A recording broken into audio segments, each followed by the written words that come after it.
HAWAH, Mashahab, Shabbatah. I know, it's been a while. But just trust, I've been grinding hard, surfing the wave hard too. I missed y'all, of course I did. Don't forget, we stay surfing the wave in real time. Check me out every Monday on 432 The Drop Radio. That's at 10 p.m. Eastern Time every Monday. Check my Instagram page out at Curimayo and my Google Plus. I drop a lot of stuff there all the time. I wasn't going to drop this yet. It was part of the new series that I've been working on called Forbidden History, Forbidden Archeology, America, the True Old World. But I thought it deserved its own video. We actually found Anubis, the real Anubis, yeah, here in America. Yes, America. They flipped everything on us. There's many layers to the lies that we have to uncover, but we are doing it little by little. You gotta break the spell. Break the spell. Find your true orientation, your true perspective. Foundational truth. Get that pure water. Let it in. Break the spell. Glad you're all here. Let's begin. Xoloitzcuintli is the official name of the Mexican Hairless Dog, also known as Perro, Pelon Mexicano in Mexican Spanish, a pre-Columbian canine breed from Mesoamerica dating back to over 3,500 years ago. This is one of the many native dog breeds in the Americas, and it is often confused with the Peruvian Hairless Dog. The dog Xoloitzcuintli references Xololt because this dog's mission was to accompany the souls of the dead in their journey into eternity. So we're in this book. It's called The Aztec Empire, and we're gonna go to page 73 in this book. Let me zoom in.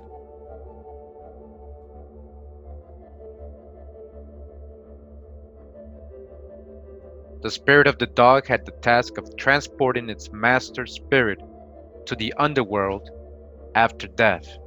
Again, the task of the dog, right, in ancient Aztec mythology and religion, was to guide and transport its master spirit to the underworld after death.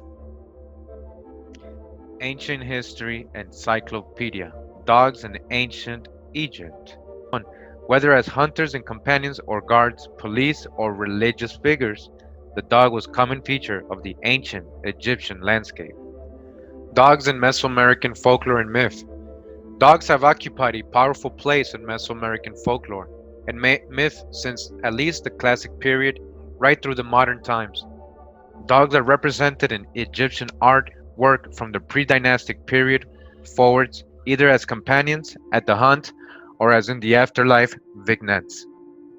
Again, afterlife, right? Just like in Mexico. They also appear on ceramics such as the siltstone palettes, which were used in daily life, such as the Four Dogs palette at the Louvre for cosmetics, or in ceremonies or commemorations, as with the Narmer palette. Xololt, one of the deities described in the Codex Borgia, says here, all right, says, was the god with associations to both lightning and death. He was associated with the sunset and would guard the sun as it traveled through the underworld every night. Dogs were associated with Xololt. This deity and a dog were believed to lead the soul on its journey to the underworld. Ancient Egypt Online. Anubis is one of the most iconic gods of ancient Egypt. Anubis is the Greek version of his name. The ancient Egyptians knew him as Ampu or Impu.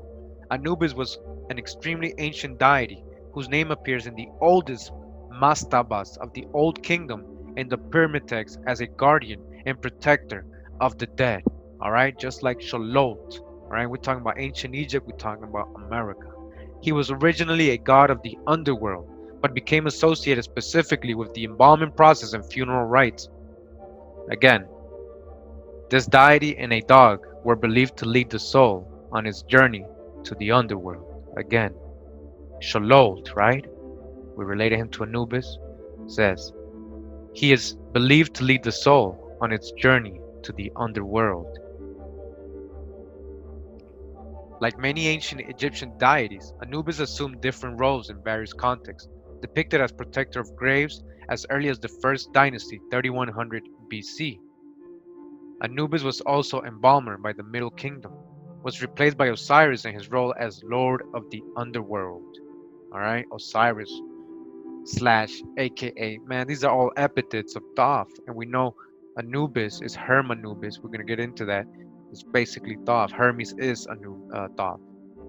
One of his prominent roles was a god who ushered souls into the afterlife. Again, archaeological evidence has been found in the tombs of Colima, Mayan, Toltec, Zapotec, and Aztec Native Americans, dating the breed to over 3,500 years ago. Long regarded as guardians and protectors, the indigenous peoples believed that the Xolo would safeguard their home from evil spirits as well as intruders. In ancient times, the Xolos were often sacrificed and then buried with their owners to act as a guide to the soul on its journey to the underworld. Guide of souls. By the late Pharaonic era, 664 BC to 332 BC, Anubis was often depicted as guiding individuals across the threshold from the world of the living to the afterlife. Again, Anubis was often depicted as guiding individuals across the threshold from the world of the living to the afterlife. Xolos were considered sacred dogs by the Aztecs, Toltecs, Maya, and other groups. They were also useful companion animals. According to Aztec mythology, the god Xololt made the Xoloitzcuintli from a silver of the bone of life from which all mankind was made. Xololt gave this gift to man, with the instruction to guard it with his life. In exchange, it would guide man through the dangers of Mictlan, the world of death, toward the evening star in the heavens. Xoloitzcuintle is of course a breed of dog here in Mexico, often shortened to Xolo. These beautiful, often black, hairless, and therefore flealess dogs were almost extinct, but connected efforts to rescue it have been successful. It is believed to be one of the world's oldest and rarest breeds, dating to 3,000 to 7,000 years. 3,000 to 7,000 years. If I'm talking about ancient Egypt, I'm talking about America. All right, people? In pre-Hispanic times, they were considered sacred with healing properties both for the body and the soul. In Ptolemaic period, when Egypt became a Hellenistic kingdom ruled by Greek pharaohs, Anubis was merged with the Greek god Hermes, or Thoth, right? Hermes is Thoth, becoming Hermanubis. So I told you Anubis is Thoth, the underworld.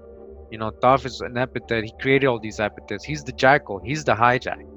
The two gods were considered similar because they both guided souls to the afterlife. Perfectpets.com. It says here, Xoloitzcuintle. Info and Xoloitzcuintle breeder. The treasure of Mexico, national dog of Mexico, is known as the Xoloitzcuintle.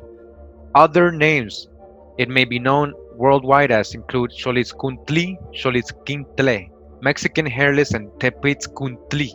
The Xoloitzcuintle is an ancient breed. Archaeologists have found evidence of the breed's existence in the ruins of pre-Columbian societies of Mexico, all right? Pre-Columbian, Central and South America. Omelette.us, Mexican Hairless Dog, all right? It says here, history. The Mexican Hairless Dog in English is called Xoloitzcuintle, in its native Mexico, or Xolo for short. They come in three sizes: miniature, intermediate, and standard. Origins date back more than 3,000 years, and the dogs were seen as companions and hunters of small prey, but more importantly, were a gift from the Aztec gods to help people transfer to the afterlife.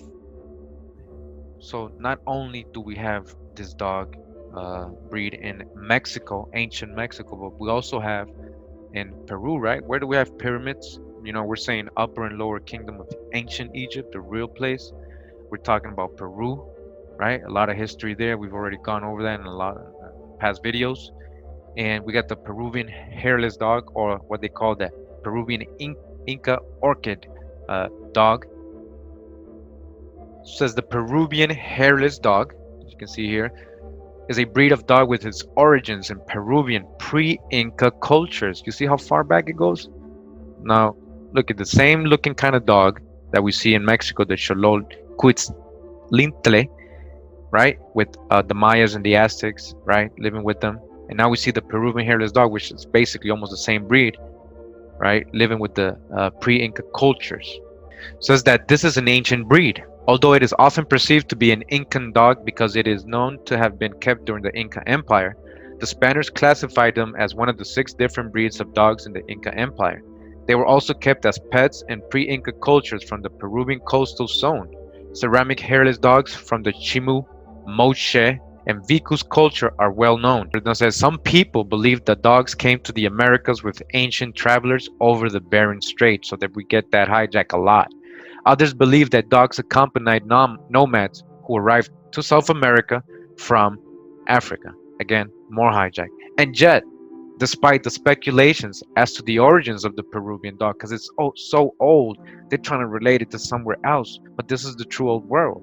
It is most likely that the Perro sin pelo is a unique breed that actually originated in South America, specifically Peru, Jerusalem. Pottery and other depictions from pre-Inca and Inca times show hairless dogs that greatly resemble the hairless Peruvian dogs of today.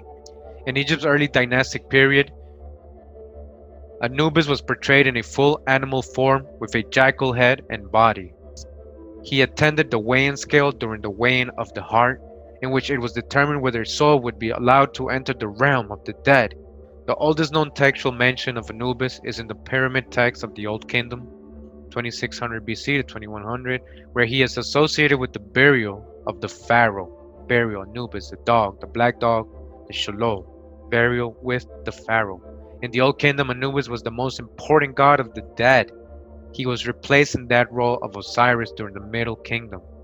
In the Roman era, which started with 30 BC, tombs depict him holding the hand of deceased persons to guide them to Osiris. Xololt accompanied Quetzalcoatl to Mictlan, the land of the dead, or the underworld, to retrieve the bones from those who inhabited the previous world. Nahui Alt. DODogs.website. Alright, it's a standard Mexican hairless. Alright, here we go. Alright, here you go. Look at that. It says how this hairless breed arrived in Mexico will remain a mystery. It's native to Mexico, right? This is the true old world. The other name of this breed is Xoloitzcuintli, or short for Xolo. Xolo is one of the world's oldest and rarest breeds, dating back over 3,000 years. Artifacts and clay pottery of this ancient breed have been found in the tombs of Colima, Mayan, and Aztec Indians.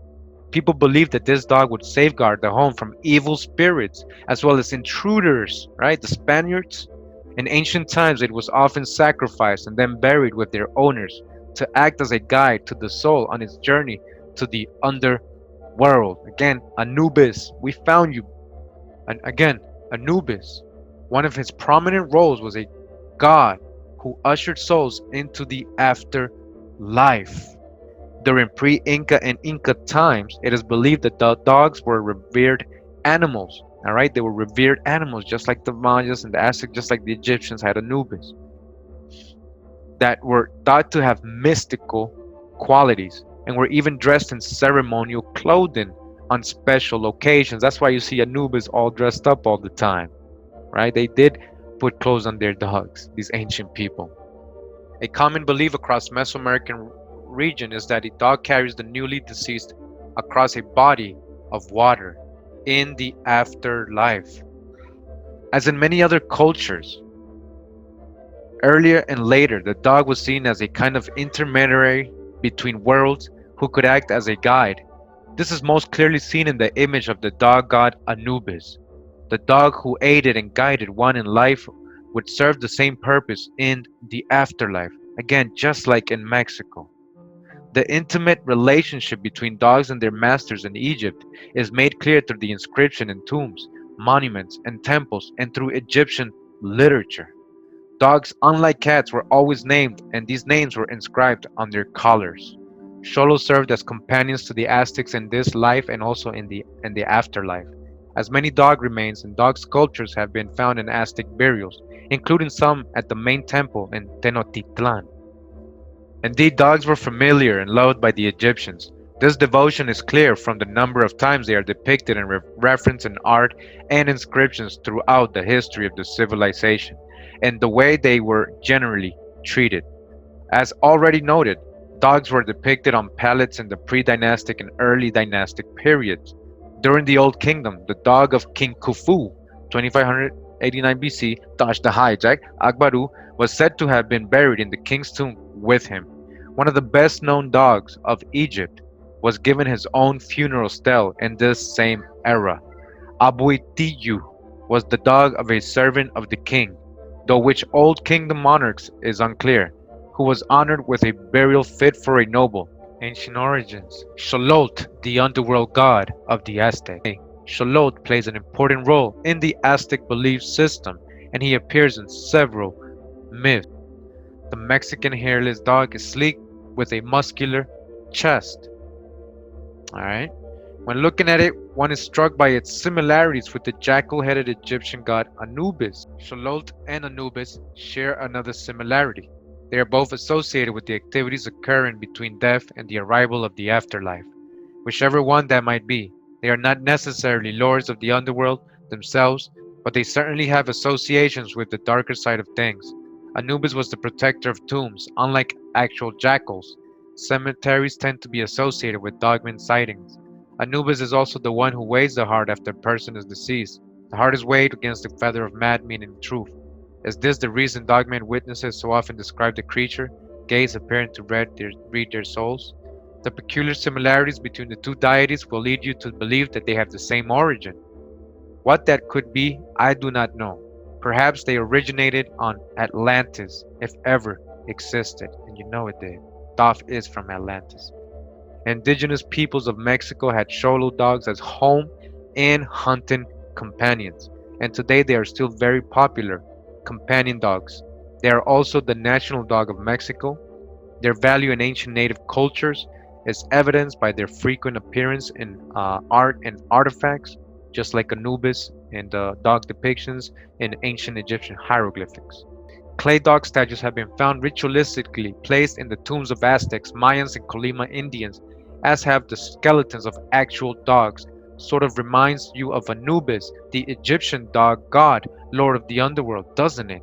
They are both black, guide the dead, and have pointy stand-up ears.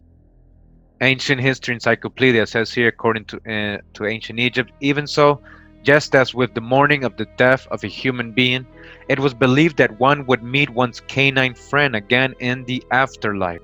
The Aztec people believed that when they died, the Xolo guided them to Mictlan, their land of the dead. Many were buried with a Xolo. Dogs appear in underworld scenes painted on Maya pottery, dating to classic period and even earlier than this in the pre-classic. Tomb paintings of the pharaoh Tutankhamun show him in his chariot with his hunting dogs, and Ramesses the Great is depicted similarly. As in the case of Khufu and his companion, dogs were often buried with their masters in order to accompany them closely in the afterlife. Some dogs seem to have been killed after the death of their master and then mummified, while others died earlier, and still others at a Cynopolis and perhaps at Saqqara were ritually sacrificed. Burials across Mesoamerica have been found with ornaments or statues of dogs, and some cultures even sacrifice dogs to be buried with their owners. The people of Chupiquaro buried dogs with the dead. In the great classic period metropolis of Teotihuacan, 14 human bodies were deposited in a cave, most of them children, together with their bodies of the 3 dogs to guide them on their path to the underworld. Protectors of tombs. In contrast to real wolves, Anubis was a protector of graves and cemeteries. Protector. Several epithets attached to his name in Egyptian texts and inscriptions referred to that role. Maya burials from the classic period are frequently found with associated animal remains, often dogs. For example, in the ruins of the classic Maya city of Caminal Juju in Guatemala, a dog was found interred with a sitting skeleton, along with a grave goods offered to the deceased. The frequent finds of dog skeletons in classic Maya burials confirms the belief that dogs guided the souls of the departed on their journey into the underworld already existed at this time. The Incas kept them as companions, and they were prized by Inca royalty as bed warmers. Again, here in Rover.com says the dog people says Xolo origins, the amazing story behind Mexico's ancient dog breed. Says the American Kennel Club calls the Xoloitzcuintli the first dog of the Americas because it was one of the earliest dogs to be domesticated by human populations and has existed in Mexico for more than 3,000 years. According to the Xoloitzcuintli Club of America, archaeologists have discovered clay and ceramic statues of dogs nearly identical to the current-day Xolo in the tombs of the Mayan, Colima, and Aztec Indians. Now let's include their ancient Egypt. These ancient tribes revered the dogs for their supposed healing qualities and snuggled up with them at night for warmth. We just read that about the Inca royalty doing that with their dog. Same thing. It says here in petsmagazine.com says 10 interesting facts about the Xoloitzcuintli from Pixar's Coco. You know, the movie Coco recently came out. It says the Xoloitzcuintli may sound like a made-up dog breed, but did you know that this Mexican hairless dog has been in existence for over 3,000 years? If you watched Pixar's newest film Coco, you would have noticed Dante, the stray spirit guide pup that was adopted by the protagonist Miguel. Dante is actually Xoloitzcuintli, or Xolo for short. It says the breed's name is derived from the Nahuatl language. Xololt is the Aztec god of life and death, and the term Itzcuintli literally means dog. Alright, so here's the movie. Alright, I didn't even know that was the type of dog they were portraying there, but you know, it is. AncientOrigins.net. Anubis, the jackal god and guide into the ancient Egyptian afterlife. Anubis is one of the most prominent and mythical gods of ancient Egypt. He was known since the earliest periods in the history of the civilization that was based near the Nile River, Mississippi. Just like Dante in Pixar's Coco, Xolos were considered sacred by ancient Aztecs and Mayans and were believed to be guides for the dead to Mictlan, the underworld. Also, these pooches were sacrificed and buried next to the body of their deceased owner so that they could set out on their spiritual journey together. It says Xolos originated in Mexico and its national icon and cultural symbol. Till today, they are still popular home and hunting companions. Similar in appearance to a Pharaoh hound with a sleek body, almond-shaped eyes, large bat-like ears, and long neck, the breed's most distinguishable feature is their lack of fur, which is said to be because of a hereditary genetic malformation of the skin. Their hairlessness may have offered a survival advantage in tropical regions where they reside. Tropical regions, no deserts. And so they're saying it's similar in appearance to the Pharaoh hound. So remember that we're going to talk about the Pharaoh hound. Alright? Look at that. Xolos were the loyal companions of famous Italian voyager Christopher Columbus. When Christopher arrived in the Caribbean in 1492, his journal entries noted the presence of strange hairless dogs that were revealed to be Xolos. Again, now we find Xolos in the Caribbean when Columbus got there too. Alright? Subsequently, these hairless canines were transported back to Europe. So Columbus brought some back with him. He was so impressed. He found Anubis. Alright, I'm going to read to you from this article. It's called The Symbolic Meaning of the Dog in Ancient Mexico by Herman Bayer. The source of this would be the American Anthropologist News Series, Volume 10, Number 3, from July to September 1908. Alright, page 419 to 422.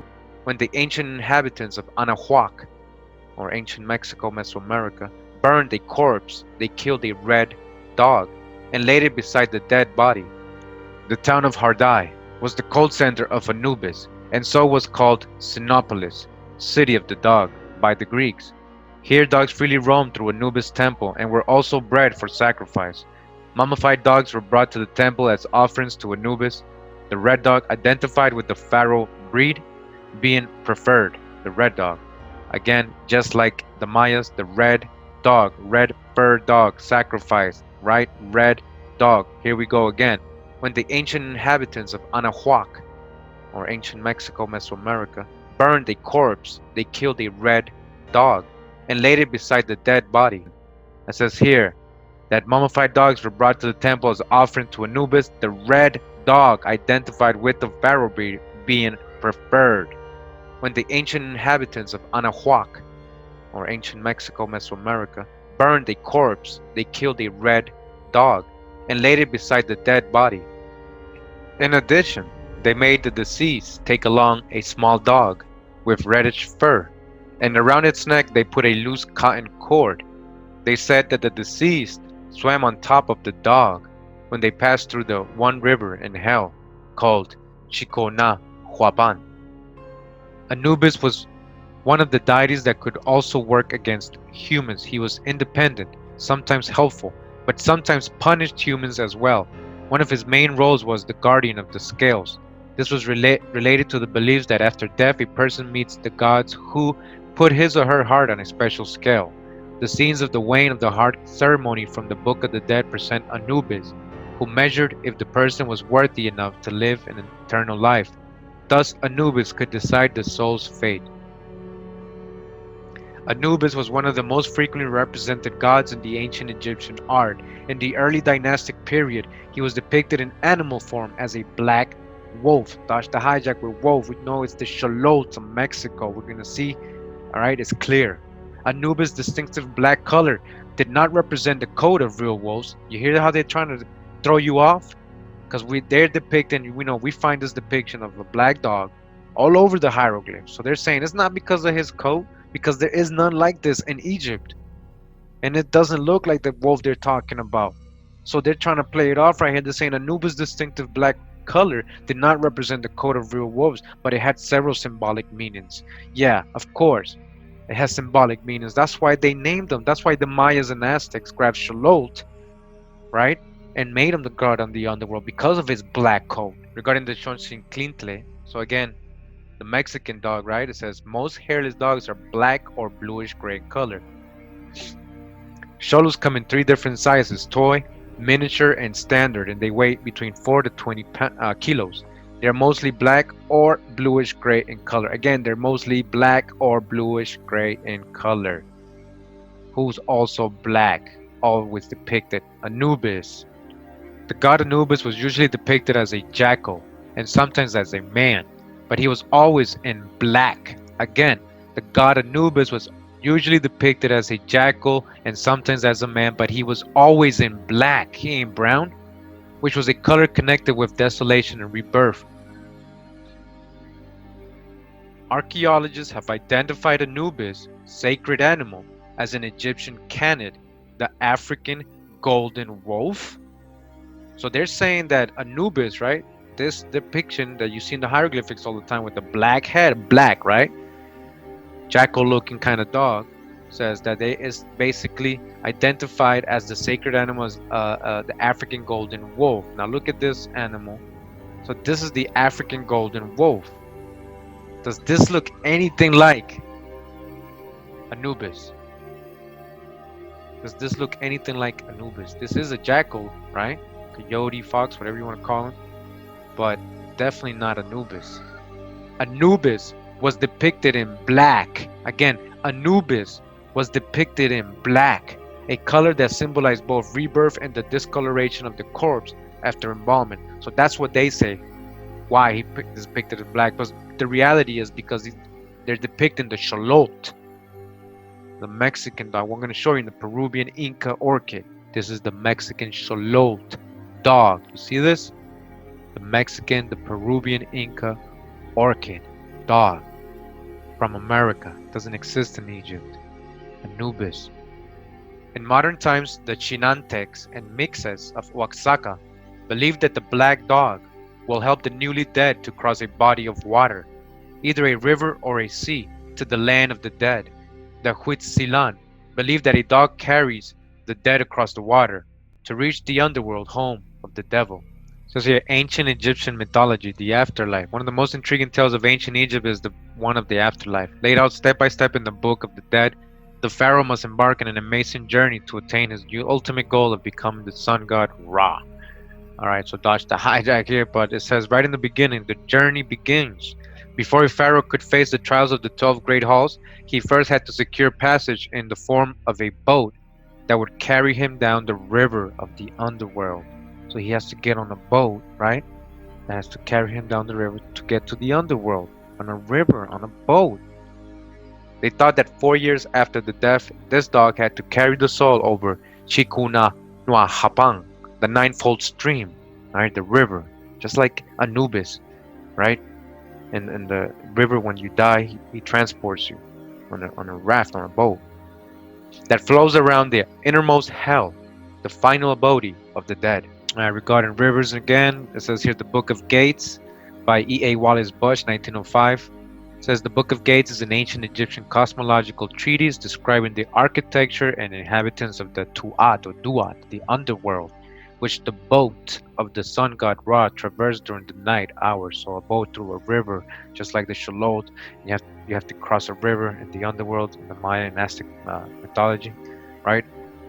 With Xololt, the dog carrying him on the back on the river. In the book Christ in Egypt, the Horus Jesus Connection by D.M. Murdoch, it says here Anubis is not only the protector of Osiris, but also the conductor or guide of the Osiris, or the deceased, as he or she passes through the underworld. Indeed, Anubis is associated with the Eye of Horus, steering the dead to Osiris. In the Horus myth, in its relation to Christianity, William Cooper describes the function of Anubis as a guide or psychopomp, again that word, the traditional role of the god Hermes in Greek myth. Having quitted the boat of the river of Hades, you hear? Now you see again, a river in a boat. The deceased is met by the god Anubis, who? Xololt, right? In the river, the same as the Mexican deity, Xololt, in the underworld, in a river. So again, it says here, the deceased is met by the god Anubis next to the river of Hades, who conducts him in safety through the devious windings of intricate labyrinths and leaves him at the threshold of the judgment of Hall of Osiris, the Hall of the Two Truths. So you see, Xololt carries Quetzalcoatl on his back, or the deceased, the lost souls on his back, and transports them to the rest of the journey. Dogs were often victims of ritual sacrifice so that they could accompany their masters on his voyage through Mictlan, or the underworld. Their main duty was to help their owners cross a deep river. Again, their main duty, Xololt, Xochitl, right? Their main duty, Xololt, right? This dog that looks like Anubis, their main duty was to help their owners cross a deep river, and it is possible that dog sculptures also found in burials were also intended to help people on this journey. They thought that 4 years after the death, this dog had to carry the soul over Chikuna Nua Hapang, the ninefold stream, right? The river, just like Anubis, right? In the river, when you die, he transports you on a raft, on a boat that flows around the innermost hell, the final abode of the dead. You can see that Anubis does the same thing here. In the judgment hall, if the deceased is not sufficiently pure, he is changed into a pig and reconveyed to earth by Anubis in a boat. Again, to get to Mitatecuhtli, again this is the underworld of the Maya and the Aztec, the traveler's soul should go a long way.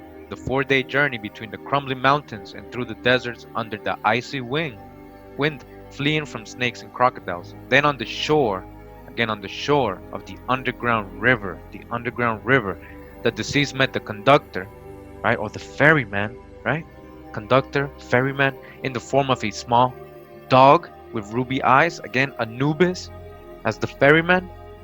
On her back she was carrying the soul into the possession of Mitatecuhtli, in which we also find reference to the celestial ferryman. Moreover, as the opener of the road, it was the duty of Anubis to guide the boat of the sun through the underworld during the hours of darkness, just like Xololt guided the sun, right? We already read that. You see the correlation here, right? And you see that you're going to read a lot about the celestial ferryman in the ancient Egyptian afterlife mythology and religion. And so that is Anubis, the same thing, all right, on a river, just like Xololt. Anubis is thus deemed the ferryman of the dead, or ferryman of the souls. After 4 years have elapsed, the deceased leaves and goes to the 9 hells, where a broad river flows through and passes by. There are dogs living and walking around on the bank of the river, which the deceased crossed over, swimming on top of a little dog. They say that upon arriving at the riverbank referred to above, the deceased looks at the dog. If it recognizes its master, it jumps into the river and swims to where his master is and carries him on its back. You hear all this? Thus, in this place, which is called Chino Namitlang, the deceased end their lives and pass away. According to early myths, Anubis took on and defeated the nine bows, the collective name for the traditional enemies of Egypt. Anubis took on and defeated the nine, the collective name for the traditional enemies of Egypt, gaining a further epithet, jackal ruler of the bows. So this is interesting, nine. Now check this out regarding the nine bows, right? We're gonna get to that right now. It says Chantico. This is from the same codex. Chantico presided over these 13 signs and was the lord of Chile, or the Yellow Woman. He was the first who offered sacrifice after having eaten a fried fish, the smoke of which ascended to heaven, at which Tonacotle became incensed and pronounced a curse against him, that he should be changed into a dog, which accordingly happened, and they named him on this account Chantico, which is another name for Tlatecotle.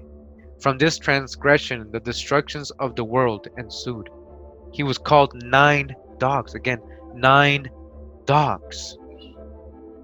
Anubis took on and defeated the nine bows, nine.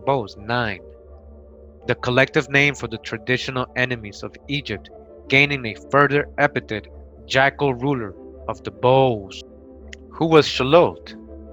Study.com.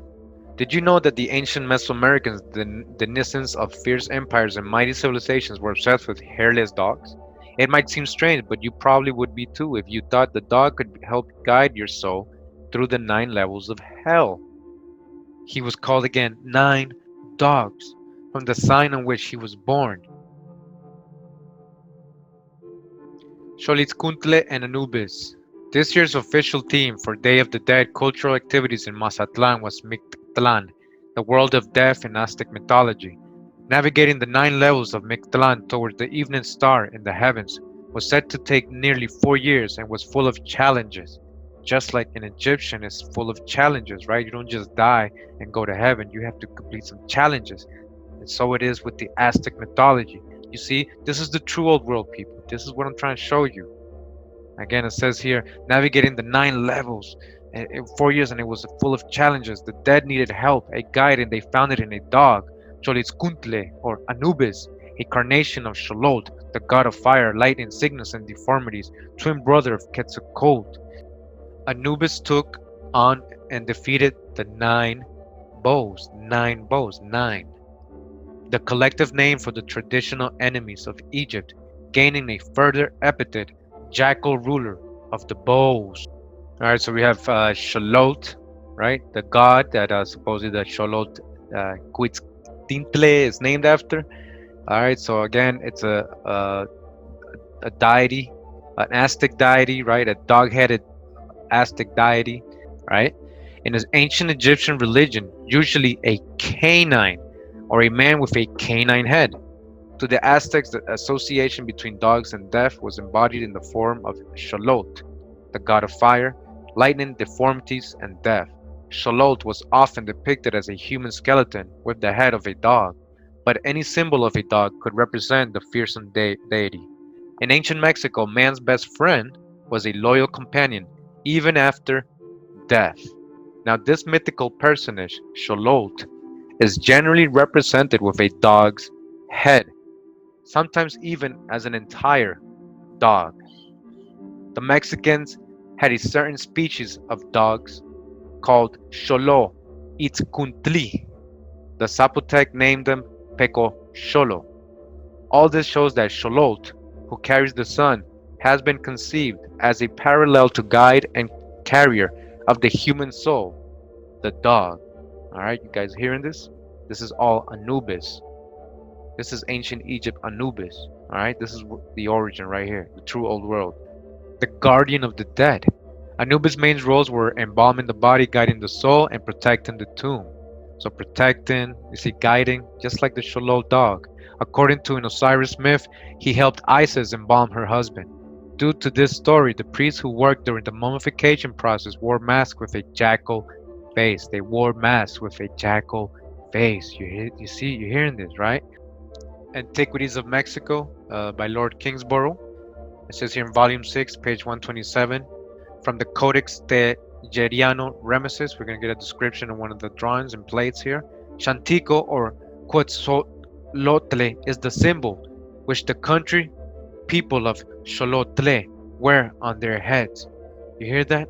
So there's a place in Mexico, a country where the people wear the symbol of Xoloitzcuintle in their heads. Now let's go down so we can see what that symbol is. And in the footnotes, in the same page further down, it says here, I'm going to highlight it for you. This part right here, it says the symbol of the city of Xolotlan in the collection of Mendoza is the head of a dog. So there's people in Mexico in the city Xolotlan dressing with heads of a dog. All right? Says here the mummy of Hunefer is shown supported by the god Anubis, or a priest wearing a jackal mask. So not just Anubis, priests also wore hats of a dog, right? A dog-headed mask, just like the Mexicans in that town in Xolotlan wear a dog-headed mask. In art, Xololt was typically depicted as a dog-headed man, a skeleton, or a deformed monster with a reversed feet. Again, in art, Xololt was typically depicted as a dog-headed man. Encyclopedia Britannica website says Xololt, Aztec god. A dog-headed god, he was said to have descended to the underground hell of Mictlán to gather the bones of the ancient dead. Those bones he anointed with his own blood, giving birth to the men who inhabited the present universe. As I have shown in my paper on the dragon of the Mexicans, the last of the 13 constellations of the old Mexican zodiac was regarded as the image of a dog's head and therefore called Xoloitzcuintli, dog. This constellation, as the last of the series, was naturally connected with ideas like end, death, and underworld. The first Mexican constellation, Cipatli, crocodile, is connected with ideas like beginning, creation, birth, and is ascribed to the east, the region where the sun rises is born. In the same way, the final constellation is dedicated to the west, where the stars set, and therefore we find the Tlaloc of the west, wearing for helmet mask of the head of Xololt. Again, so it says that they find Tlaloc of the west, who is wearing a helmet mask of the head of Xololt, or a dog.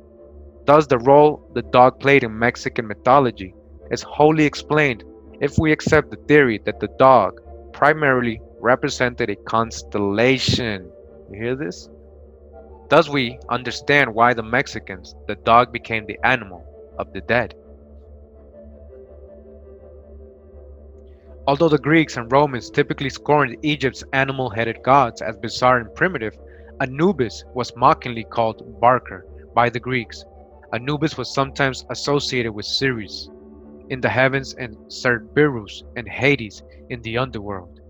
In his dialogues, Plato often has Socrates utter oaths by the dog, Kaimiton Kuna, by the dog of Egypt, and by the dog, the god of the Egyptians, both for emphasis and to appeal to Anubis as an arbiter of truth and the underworld, the lord of the 17th day, sign Olin, and of the 16th division of the Tonala Malt, Xololt.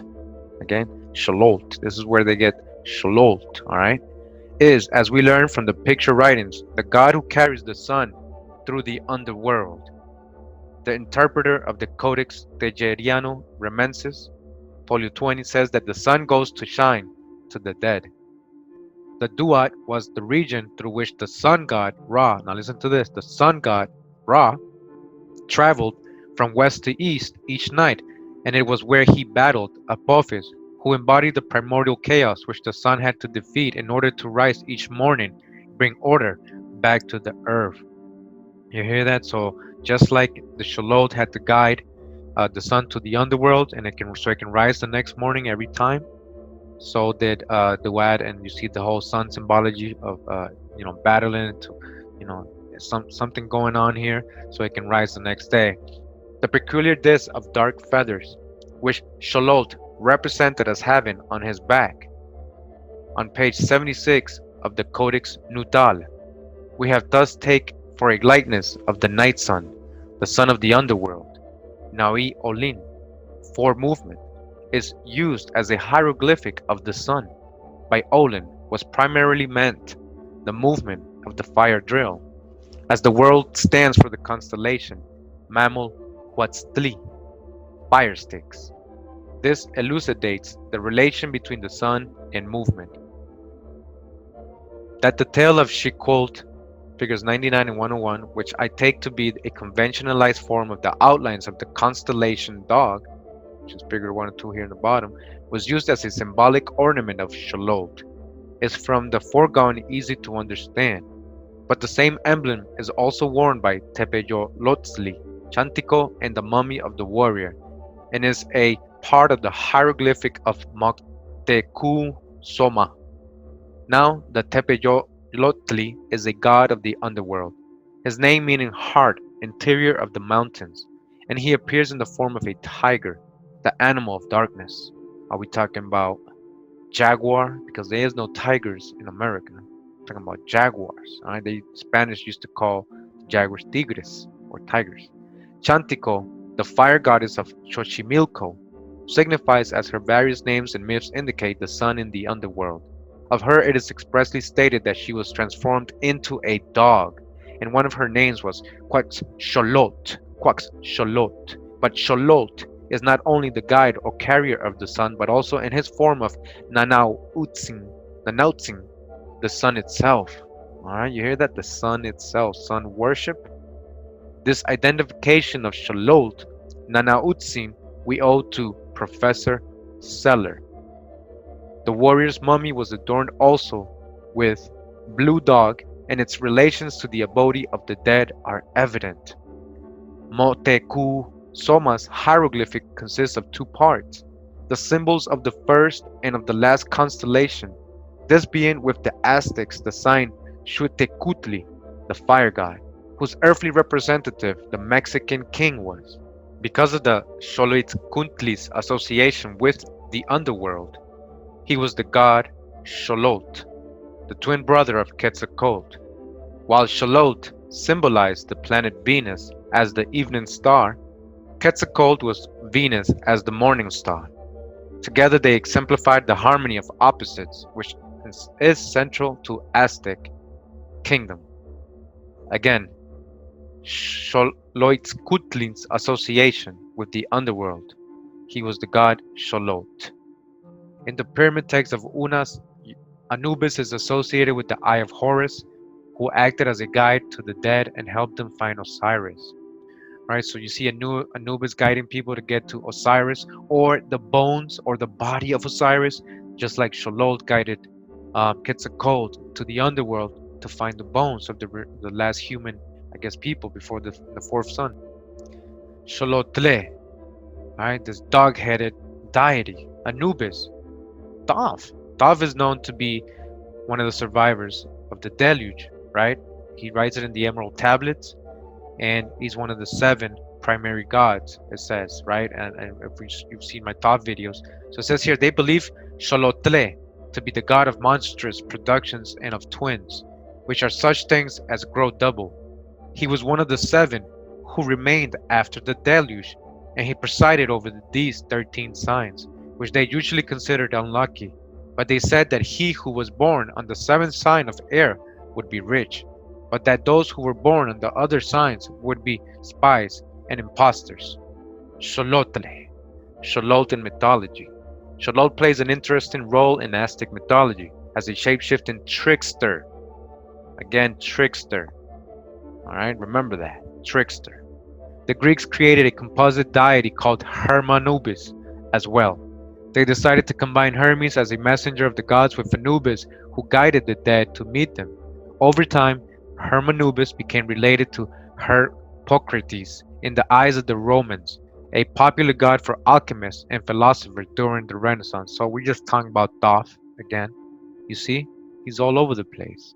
You see the depiction of this statue? That's a Xoloitzcuintli dog of Mexico. Look at it. All right. A Jacaltec tale from Guatemalan highlands relates how the first dog witnessed the creation of the world and ran everywhere telling everyone the secrets of creation. So he went and told the secrets of creation. This dog, Hunabku, the creator god, was furious and swapped the dog's head for its tail and its tail for its head. Now, whenever a dog wants to talk and give away its secrets, it cannot speak. Instead, it may only wag its tail.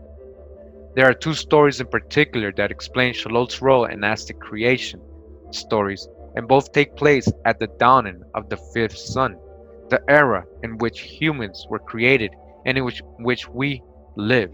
According to the myth, this sun was created by the gods, but would not move across the sky. It needed nourishment, and that meant sacrifice. The gods themselves were the first to be sacrificed to the sun. Setting the example, the Aztecs would later follow by sacrificing other humans. Xololt, however, did not want to be sacrificed and cried so hard that his eye sockets became empty, as is often depicted in Aztec art.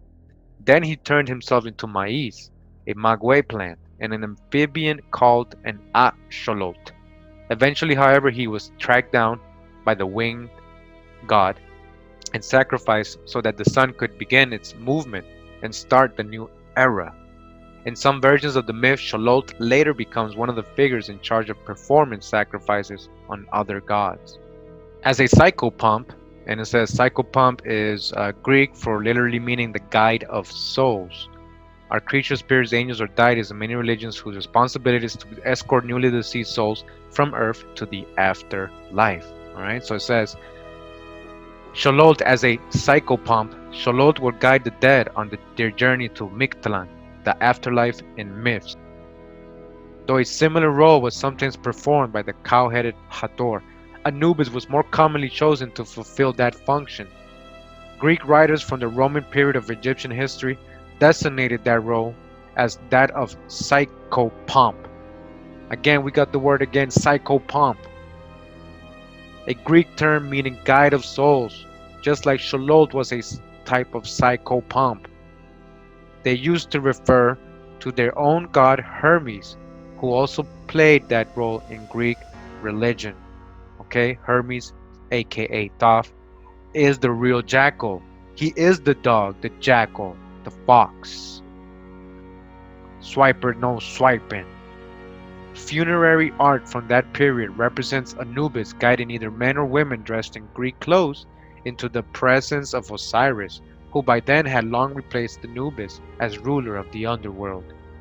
In the Horus myth, in its relation to Christianity, William Cooper describes the function of Anubis as a guide or psychopomp, again that word, the traditional role of the god Hermes in Greek myth. Now, to me, this was so much correlation and proof. I mean, I don't know how you're going to dispute all this, right? So skeptical people might come back and be like, well, how do you know there wasn't dogs like this in ancient Egypt? So I went and looked, and I put, like you can see here, put ancient Egypt dog, and I got a bunch of Anubis and basically Xolos and stuff and Inca Orchids. But I was able to find like this brown one right here, which is called a Pharaoh Hound, right? And I was like, oh, it does look like it is brown. It's not black, but it does look like the ones on the wall. So when I went to go look for it, and read all about it.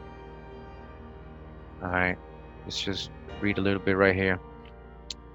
All right, so the Pharaoh Hound, right? Now, listen to this. It says, the Pharaoh Hound is a Maltese breed of dog and the national dog of Malta, all right? So far, nothing to do with Egypt, okay? In Maltese, it is called Keptalfenek, Phoenician, Enoch, which means rabbit dog. It is traditionally used for hunting rabbit in the Maltese Islands. Now check this out. Based on DNA analysis, right? The breed has no link with ancient Egypt. Again, this dog, which they call Pharaoh Hound, which they try to throw you off, because you're gonna see that they're gonna name this dog Egyptian dog. You'll see that anytime they try to talk about the dogs in the hieroglyph, they try to say it's this one. That's why they named this one Pharaoh Hound. They're just throwing you off, people. But it says here, based on DNA analysis, the breed has no link with ancient Egypt. However, a popular myth holds that the breed is descended from the Tesem, one of the ancient Egyptian hunting dogs. Some believe that there are similarities between the breed and images of dogs found on the walls of ancient Egyptian tombs. Again, some believe. They're trying to throw you off because it does look like the Cholo, right? Or the Inca Orchid, right? A brown version of it. It says this myth proposes that the Pharaoh Hound was brought by the Phoenicians to Malta, where it has existed over 2,000 years. Again, this is the true old world here in America. The Phoenicians did come from America. Like we read in the Atlantis book from Ignatius Donnelly, the Phoenicians were an Atlantean people or American people. We're talking about possibly, most likely they are Canaanites, right? Or from these biblical people that were expelled by Jehoshua and the Hebrews, right? So it does make sense if the Phoenicians brought it to Malta from America, that it's the type of Xolo or Inca Orchid. But it was brought over there to that side, from over here. All right, because it says 2,000 years. We know the Xolo existed at least 3,500 years ago, way longer than this. So what's first? All right. Again, the Pharaoh Hound, ancient blushing dog of Malta, is an elegant but rugged printing hound bred to course small game over punishing terrain. All right, Malta. It says history. The history of the canine race might be very different without the Phoenicians. Again, this is from the American Kennel Club. The Phoenicians. These seafaring traders from what is today Lebanon sailed the Mediterranean 2,500 years ago, doing a brisk business in luxury items. It assumed that the Phoenicians disseminated Egyptian hounds throughout the ancient world, as far west as Britain. The prevailing theory suggests the Phoenicians introduced the pharaoh to Malta, where they were used as rabbit hunters. In 1979, the pharaoh was named the National Hound of Malta. It was just named the National Hound of Malta. And so the Phoenicians, where did they come from? So where are they telling us the Phoenicians came from supposedly in history? All right. So even if they are supposedly telling us the hijack version that the Phoenicians were on that side of the world, it still doesn't say they came from Egypt. And where is this dog in Egypt then, if it's a descendant of an ancient Egyptian dog? Because again, if you remember, if we go to Anubis, right? What does it say? Again, it says here that archaeologists have identified Anubis, sacred animal, as an Egyptian canid, the African golden wolf. Does that look like Anubis, or even the Pharaoh Hound, or the Xolo, or the Inca Orchid? That's totally off. They're throwing you totally off, always trying to make you look towards Africa. A coyote, the jackal, the hijack, right? Swiper no swiping, sneaky fox. You can't trick us, trickster. So again, they're not even telling you that it's the Pharaoh Hound.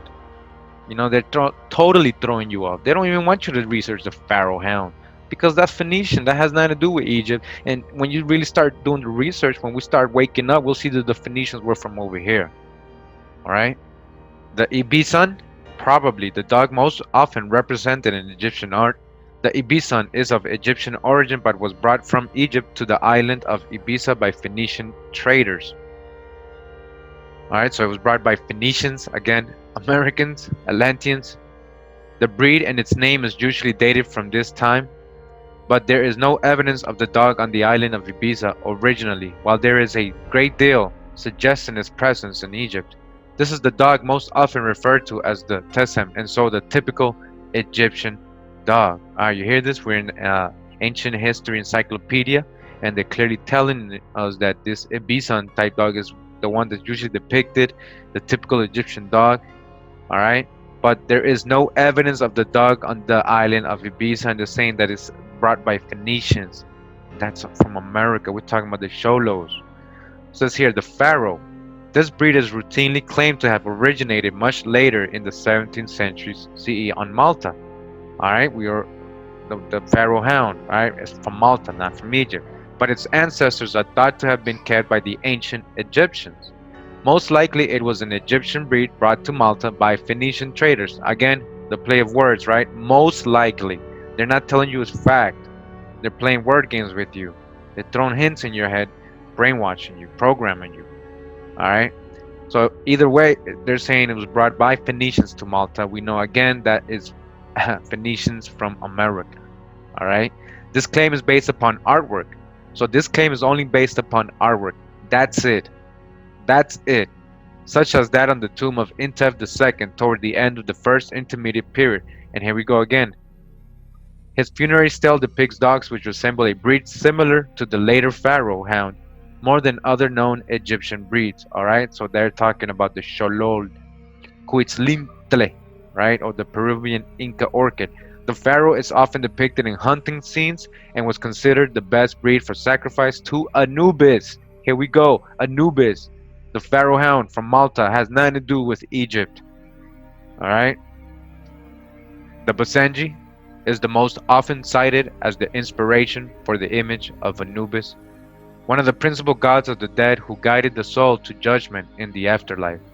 Although Greyhound, Pharaoh, and Ibisan are also contenders, see, they don't really know. You see what they're saying? So they gave all these different candidates. They don't really know. They're just making things up. They're guessing. Anubis is often referred to as the jackal dog. We do know that. But this is not how he was known to the ancient Egyptians, where he is always referenced as a dog, as in his epithet, the dog who swallows millions. It should be noted, however, that the Egyptians did not distinguish between the jackal and the dog, especially so with pariah dogs. Alright, here we go. Anubis, god of lost souls.